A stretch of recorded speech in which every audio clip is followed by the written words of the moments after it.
Follow the money. That's what I always say. You always follow the money. Yeah. This is Follow the Money with Mitch Moss and Pauly Howard on VSiN.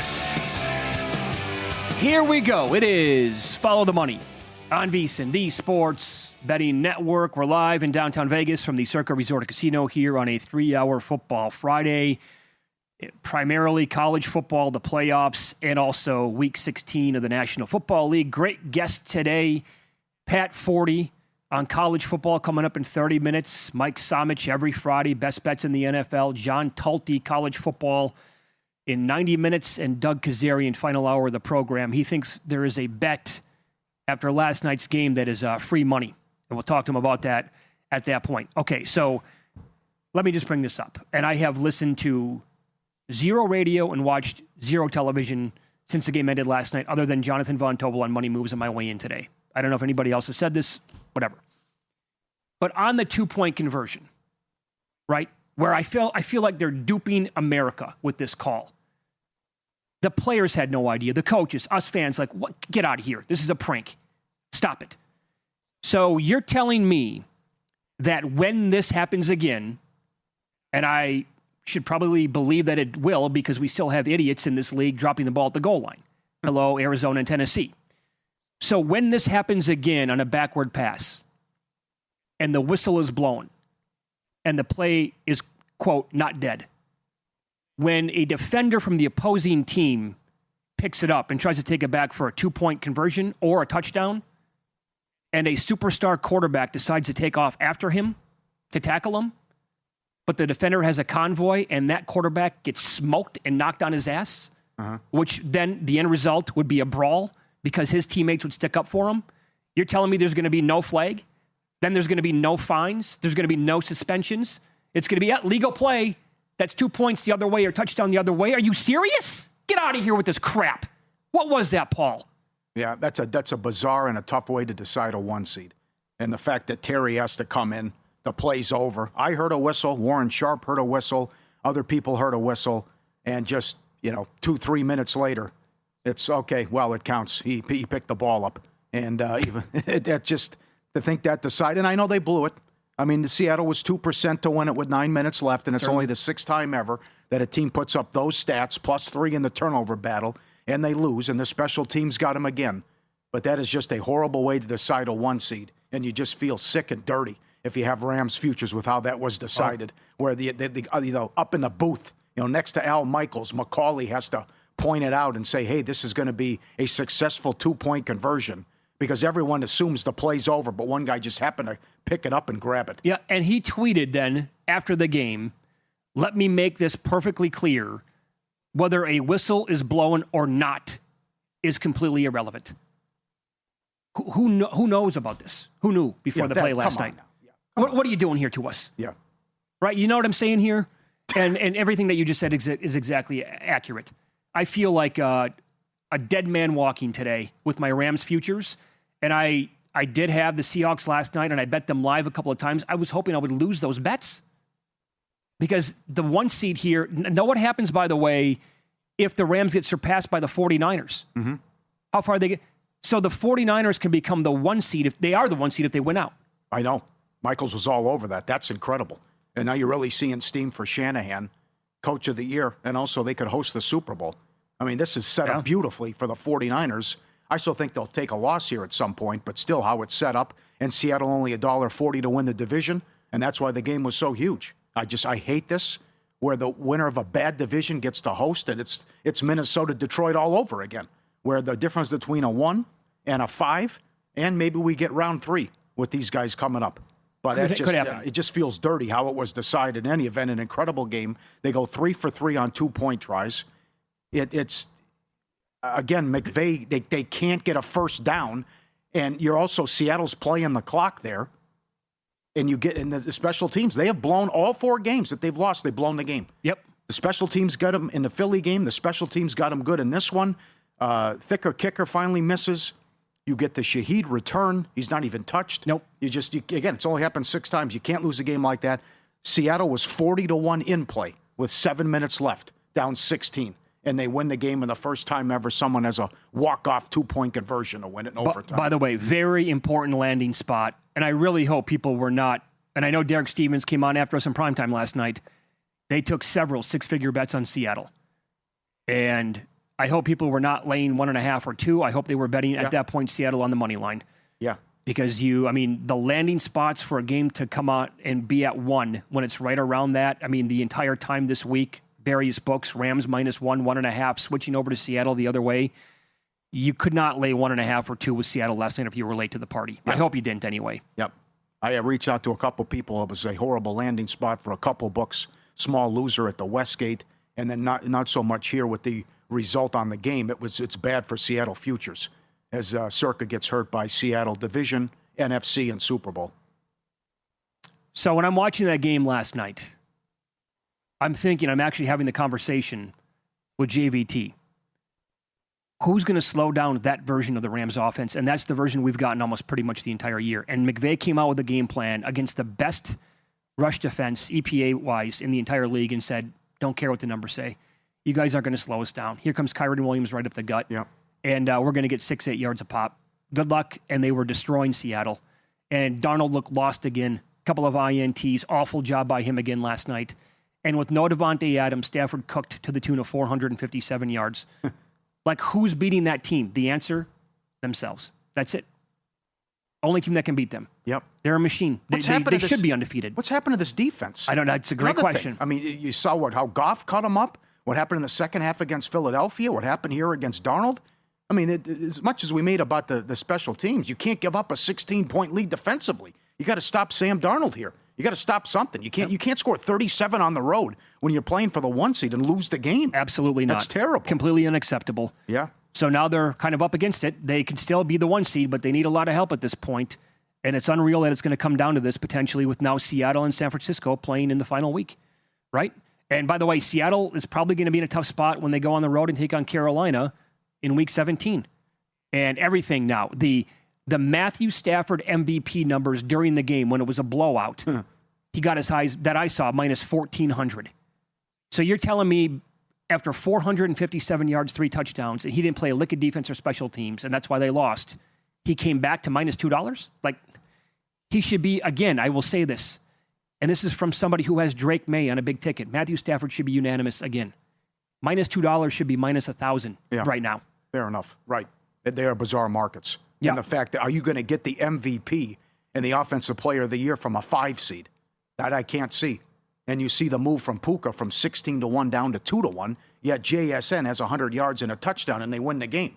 I don't know. It's like the Henderson thing. You just can't go from 20-1 to the favorite or 16-1 to the favorite based on one game. These seasons are too long. Yeah. So Puka actually right after the game at DraftKings, and I tweeted this out, he turned into a $1.35 favorite at DraftKings. He was the favorite.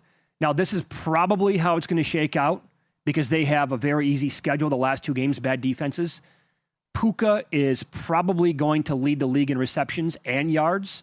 And he might catch JSN for touchdowns. I don't know if either guy can overtake Devontae. Devontae's got 14 touchdowns. And overall, JSN has 10 receiving. And Puka Nacua has 8, I believe, in the air and 1 on the ground, so 9 total. But he's probably going to lead the league. He's like 40 yards behind him now. He's probably going to catch him there, too. Mm-hmm. And he went back-to-back-to-back games now, 165-plus yards in the air. Now, I don't know if he's doing any favors here this week with what he was talking about and the nonsense he pulled off the field if he's going to win over any voters that way. No, yeah, that could play a role. He's acting weird. Mm-hmm. No doubt about it. And also at least one book, maybe multiple books, Mike Macdonald's the coach of the year short shot now. Yeah, but that's probably comes down to the San Francisco game too. Because I know the love for Shanahan's right there. Mm-hmm. But this is, and what does Vrabel do Sunday night? But I think at some point the Patriots schedule could come back to bite them in terms of the awards as well. And it's just, that's another crazy market about what's going on. Mm-hmm. So there's a lot on the line here the last couple of games. How often does the game of the year on paper actually live up to it like true. Last night? And you were going to mention it on air, but overtime was 12-1. Yeah. And it looked like it was over. And then all these crazy props come in. Quarterback throws for 400. They both combined for 700 passing yards. Puka and JSN combined for over 300 receiving. You get the special teams. You get the 2-point try conversion. You had everything that cashed in that one, and Kramer did it again with Charbonnet. Yeah, did Puka go? I know JSN did not. Puka did not have a catch in the second quarter. Are you kidding me? He didn't. No. I was going to say he had 12 for 220, but did not have a catch in the second quarter. That's why this stuff is it's hilarious. Yeah. That's why this stuff, boy, that's easy. Puka was not going to have a catch and it's plus money? Come on. Yeah, He didn't do it in the second quarter. And then it was just like the Thursday night game against Arizona, where they can't get JSN the ball for an entire half, and he eats in the second half, that's it. 0 at halftime. Yeah. That was it. Yeah, it's a funny game. I just assumed that Puka did clear all that, 5 yards every quarter, a couple catches, every quarter, 10 yards every quarter, whatever. He had 4 in the first quarter and then disappeared and then just went wild in the second half. Well, he had the one bet as well, 50 yards in both halves came in. Yeah. He must have been close to like 75 yards. Did he have 74 at halftime? Yes, he did. So he would not have had 75 yards in each half? Yes. Damn. That was... But that's something we talk about, though. That's great to bet in play, though, with the props. They don't have an answer for him. Sure, yeah. They're not going to slow him down. Yeah, a bunch of books do that now. That was... I don't know. I also... My biggest takeaway is, you're right. The Rams special teams and defense probably going to be an issue in the playoffs. I don't want to overreact to one game. I don't think Seattle's coming out of the NFC. I don't think that's going to happen. Wow. After the win. Okay. Rams got a lot of things to clean up and fix. But the positives are they've blown 4 games. Oh, Seattle got so lucky last night. It's unbelievable. Yep. And Darnold was awful for a half again. Mm-hmm. Tip my cap. He showed up when it mattered most, but he was not great before that. More NFL games. Teams are 14 and 32 straight up in this spot over a sample size of the last 46 games.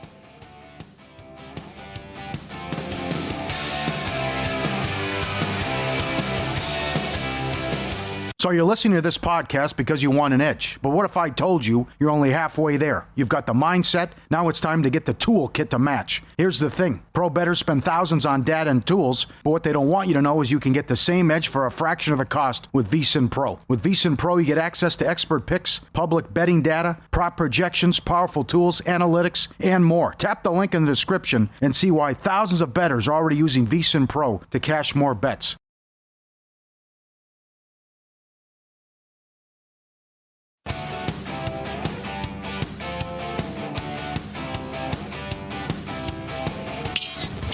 This is Follow the Money on VSiN.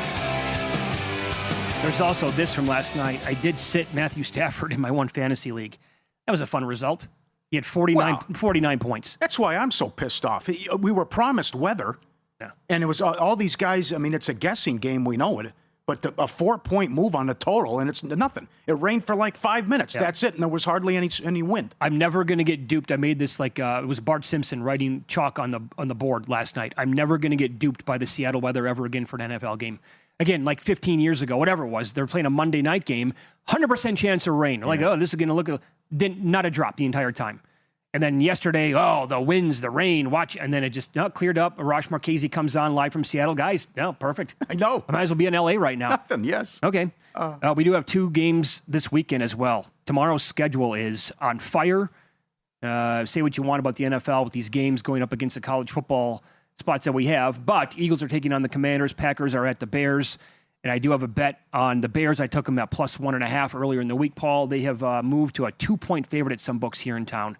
What do you make of that move here? Yeah, I need the Packers for futures here. But again, the domination and how they've owned them. Played a great game. The last win, I know it was bad defensively what transpired against Denver, but Caleb Williams and the Bears have to prove it here. Total ownage by Green Bay. You're down a couple wide receivers. 12th ranked rushing attack. See if they can get going against Green Bay and without Parsons, and they're feeling a little down about themselves. But it's going to be cold. And it's going to be gusts of wind. Again, like last night, that came in. But I'd look longest made field goal under 50.5 in this game. But I would be a little bit surprised if the Bears win based on history and how Green Bay has had their number. But we'll see if they're feeling sorry for themselves or if they can dial something up defensively. They should be ticked off after what happened now. The offense played so well, and they couldn't get stops against Bo Nix. Yeah, here's what you're talking about, right? And Steve Mackinnon has all the numbers at vsin.com. The Packers are 14-1 straight up. 12-3 ATS, last 15 trips to Chicago. Think about that for a second. But they did lose the game last year. Also against divisional opponents since 2019, Green Bay 24-15-1. There's an angle here. that the Packers could actually go undefeated in their division this year. Think about that. And it's like, well, and we had a 15-win team, a 14-win team, and the Packers were, an 11-win playoff team last year? They could go undefeated in the North this year. Like, yeah, sorry, guys. You have too many injuries. You're really not going to be a factor in the NFC. Come on.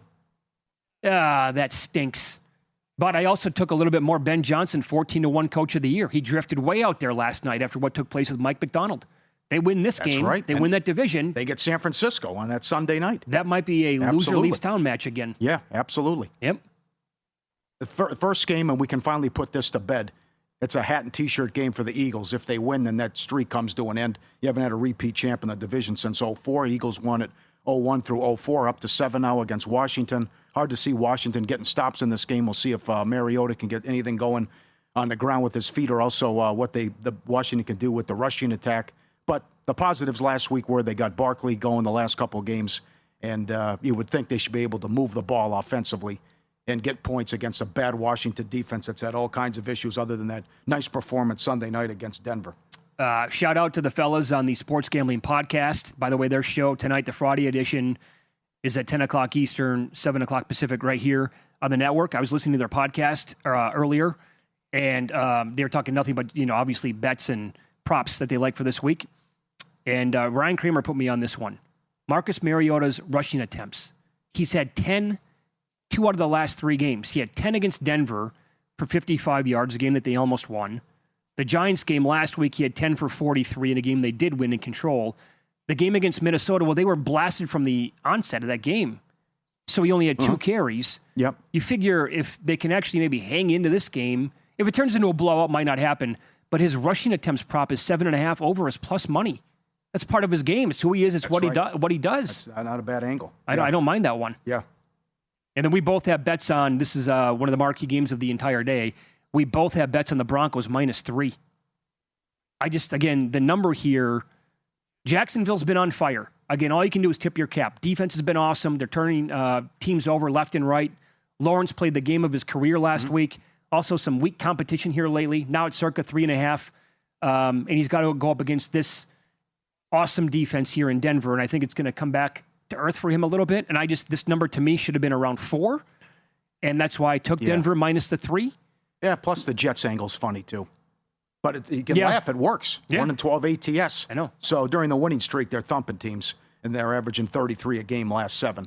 But this is where I think Knicks was so good at home, and how well they played at home with this long winning streak that they'll. It's the same thing here with Chicago and Jacksonville.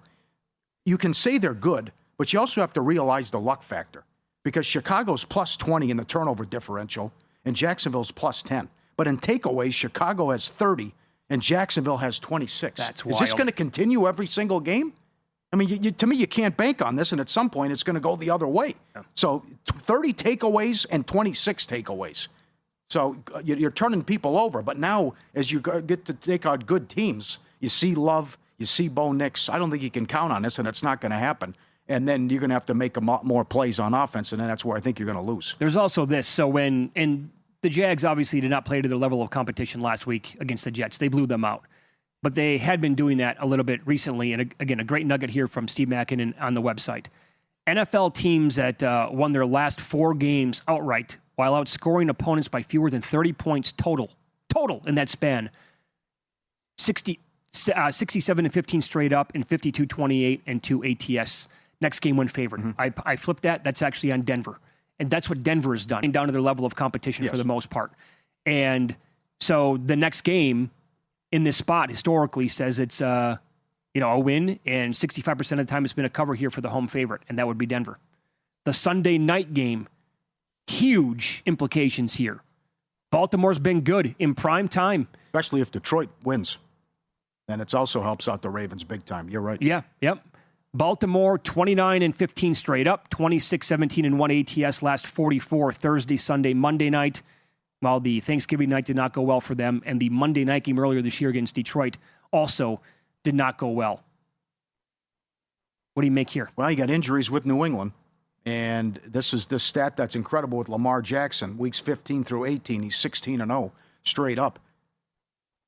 Do they beat themselves again? It's been the story much of the season. Silly turnovers, but also the slow starts.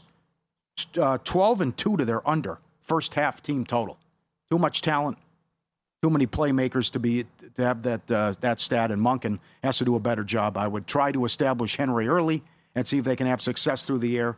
And certainly what Josh Allen did in the comeback win, it made it look pretty easy in the second half. But it's a tough game. And again, you're going to have weather and gusts, cold. I would look longest made field goal under.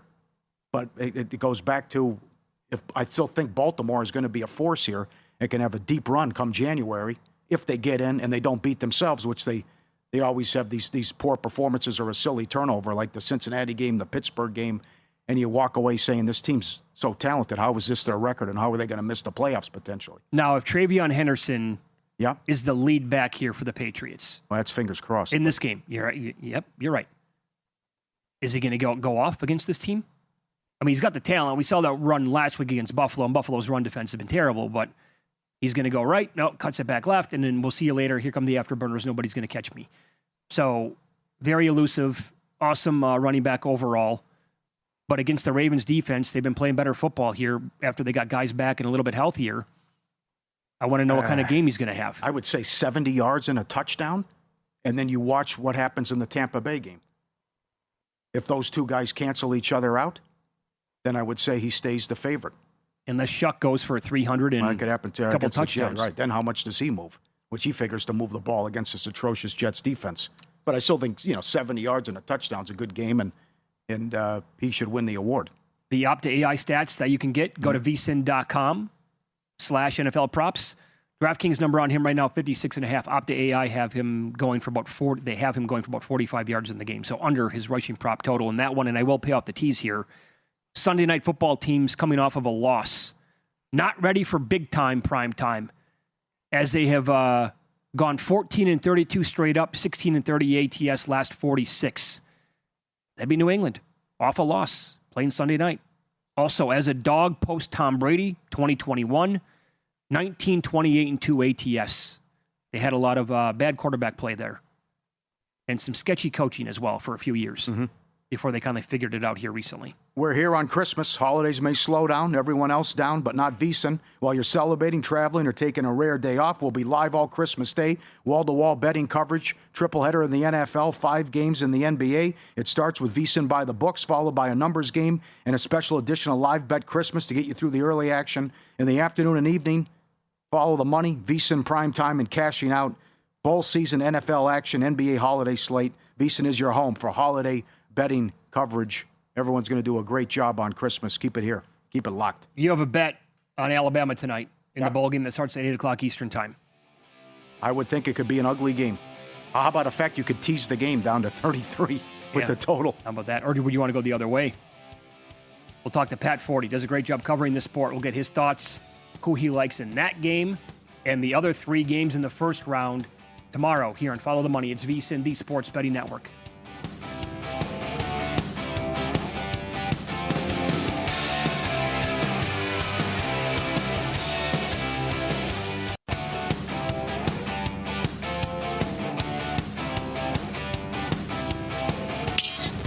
This is Follow the Money on VSiN. The first round of the college football playoffs gets underway tonight. Oklahoma up to a 1.5-point favorite. Total is down to 40.5. 3 more games tomorrow. And the great Pat Forde joins the program now. Sports Illustrated on X @byPatForde. He's on the Progressive guest line. Pat, good afternoon. Pleasure to talk to you as always. How are you? Hey, doing well, guys. Ready for a good week of playoff football. Same here. Go. Yep. Let's begin with the 2 dogs that we have tomorrow. A couple things. Do you like either side with monster favorites here? And then what happens if we do get 2 blowouts for the future of the little guy here in the college football playoff? Yeah, I mean, given the numbers, I think James Madison has a chance to cover. Tulane might have a chance too, but having already played Mississippi and lost by 35, and the number is half of that, I'm still a little leery of that. But I am concerned about the dismissal of those teams already. Not just that they can't win, but they don't belong and they shouldn't be there. And hearing, like from Joel Klatt and Nick Saban, was infuriated, frankly, by what they had to say. It's completely antithetical to the way college sports has always been run, which national tournaments mean national tournaments, which mean not just 3 or 4 conferences get all the bids and all the access. And the little guys, quote unquote, little guys, get a chance to show what they can do. And to run an incredibly popular men's basketball and women's basketball tournament the way we do, and to have people like Joel Klatt saying it's terrible, it's a bad tournament, it's ridiculous. The fiber or the character of what makes the NCAA basketball tournament is Fairleigh Dickinson getting a chance and actually doing it. Does it happen every year? Heck no. Do they get blown out most of the time? Yes, but sometimes they win. Sometimes St. Peter's wins 2 or 3 games. Mm-hmm. Sometimes George Mason goes to the Final Four. To take away the chances is terrible, and to have already built up this kind of, like, if they get blown out, it's going to show how bad it is. I was there last year when Tennessee from the SEC was down 21-0 after 3 possessions against Ohio State. That wasn't a good game. Nobody said Tennessee doesn't belong. Take away their bid. I was there when Oregon was behind 34-0 in the first half against Ohio State. I didn't hear anybody say, "Oh, Oregon shouldn't be in the tournament." Blowouts happen in tournaments. Blowouts happen in the early rounds. They do in the NFL playoffs. They do in the college football playoffs. They do in basketball. That's the way these things work. It doesn't mean they don't belong or shouldn't have any access. Great rant. Well done. Excellent. Totally agree. You have an excellent article up on Sports Illustrated.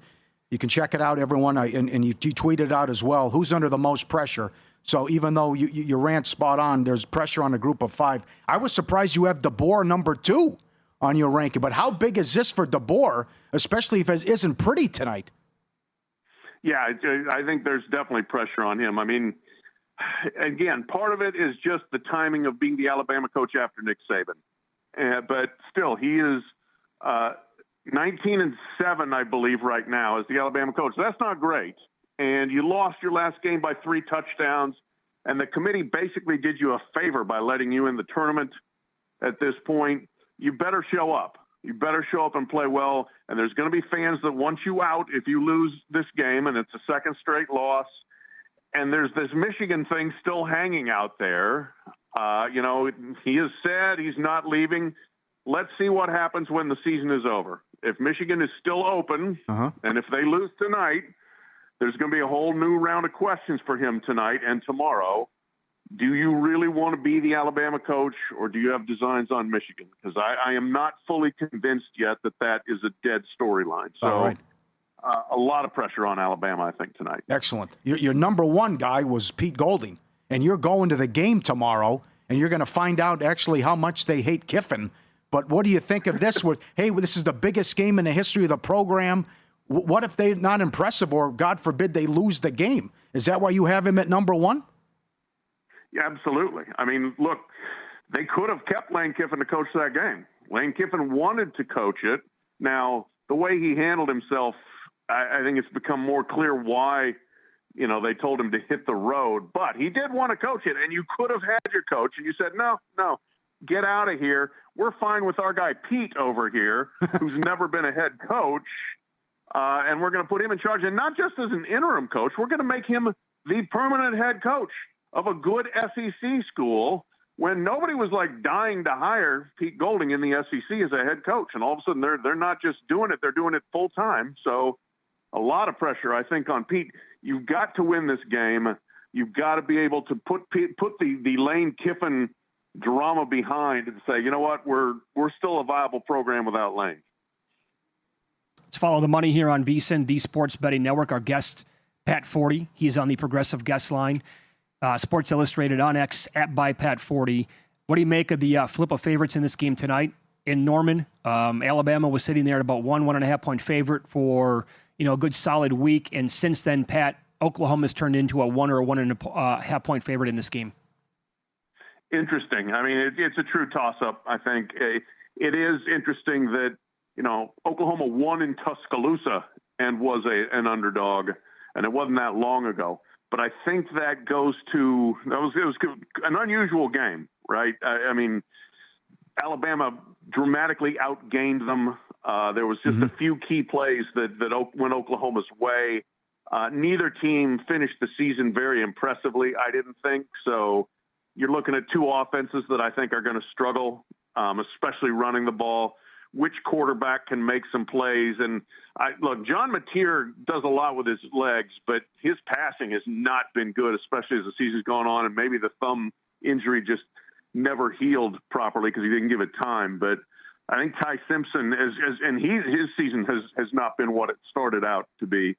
But I still think that Simpson is the better quarterback in this game, and they have the better passing game. So I think that's first 1-20 wins the game. And we'll see who that is. Yeah. How about tomorrow morning? It's a great story that Miami gets in, and the turnaround defensively. They haven't allowed more than 17 points the last 4 games. Do you trust Beck and Cristobal, though, catching 3.5? That's the question there, Pauly. You're right. You know, I mean, it's Corey Heatherman was a great hire, defensive coordinator, and he's done well. And they're good on both lines of scrimmage, offense and defense. Miami is. Texas A&M's another team that really didn't finish the season all that well. Really bad second half against Texas, really bad first half against South Carolina. They're going to have 105,000 people there going crazy. The biggest game A&M's played in maybe ever, which is saying something for that place. So home field advantage, we'll see how much that helps. But I think you're looking at the two quarterbacks, and you're looking at Beck and Reed and seeing two guys that when they're on, they're outstanding. But sometimes they're not on, and then things get really sideways. And if one of them is going to throw 2 or 3 interceptions, that could make the difference there. I'm going to lean Miami, but I don't have great conviction on it. All right. Okay. Let's go to a quarterfinal matchup here, a potential matchup anyway, assuming that Oregon wins the game tomorrow. They'll get Texas Tech, a very polarizing team, strong opinions on both sides. Either people are in on this team completely, think they can win the entire thing, or else I've heard others, a lot of other people say about competition that they played this year, no good, it's going to catch up with them. What would you make of an Oregon-Texas Tech quarterfinal game? Going to be fascinating when it comes to that, and I do expect it. And then I think, the question there is Tech's offense, if it's good enough, it's consistent. Now, Baron Morton, the quarterback, there are times he will make throws. You're like, well, that's an NFL quarterback. And then there are times you're like, I'm not sure he should be an FCS quarterback. I mean, he can make some really bad throws, too. So the accuracy comes and goes. They struggle in the red zone, scoring touchdowns. And I think Oregon's a tough team to play in that respect because I think Oregon, that's a complete team. Well, you can tell Dan Lanning is the coach there, and no disrespect to Chip Kelly or the other coaches they've had, but they're so much better defensively than virtually any Oregon team I've seen. And so, I think that they're going to make it hard for them to score. And I think Oregon just has enough weapons, depending on the health of their receivers, probably to outscore Texas Tech in what would be a moderate point game. That's a 27-24, 27-21 kind of game, I would think. Mm-hmm. He does a great job covering the sport. You can read him at Sports Illustrated. Follow him on X at Pat Forde. Love talking to you, Pat. Enjoy the game tonight and the 3 games tomorrow. Thank you, guys. My pleasure. Be good. Appreciate it. There you go. And he was on the Progressive guest line. Great article. I would disagree with him, though. I think DeBoer is the guy under the most pressure. And that could really become an interesting story if they lose tonight, if what happens with DeBoer. I got a great tweet earlier today. How about a two-leg parlay? Oklahoma wins, DeBoer takes the Michigan job. I told the person, I love where your head's at. Yeah. You see this stat? They haven't lost to the same team twice? Since like 1890 something? Yeah. Yes. Incredible. Win some, lose some coming up next, and I will give you a great trend in a game featuring 2 of the worst teams in the entire league next here on VSiN.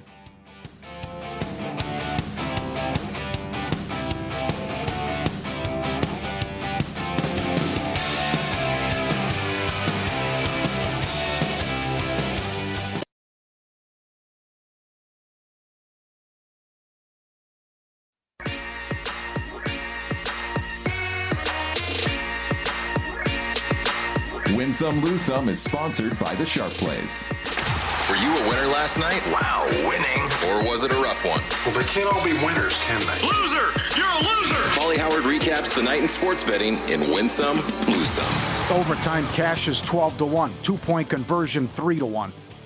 Charbonnet first touchdown 10-1. Will a quarterback throw for 400 yards? Yes, 8-1. Ferguson anytime 6-1. Could have had 2. Should have had 2. How are you? What did the guy come in? He didn't know the play? I can't believe the offensive line. There were many plays, like Stafford missing all the way down. You know, I mean, he missed a couple of guys last night that were completely wide open. Yeah. There's also this. Got me to thinking. Books should actually offer ladder bets with 2-point conversions. It should. I know. In that rare spot where a team's going to be down by 16, they're going to go for it multiple times. 3 for 3. Come on. Oh, come on. Yes. Barner anytime plus 240. Quarterbacks to have 700 yards passing combined 20-1. Wow. Defensive special teams touchdown, yes, plus 280. Pelicans surprised the Rockets plus 330. Mavs beat the Pistons plus 220.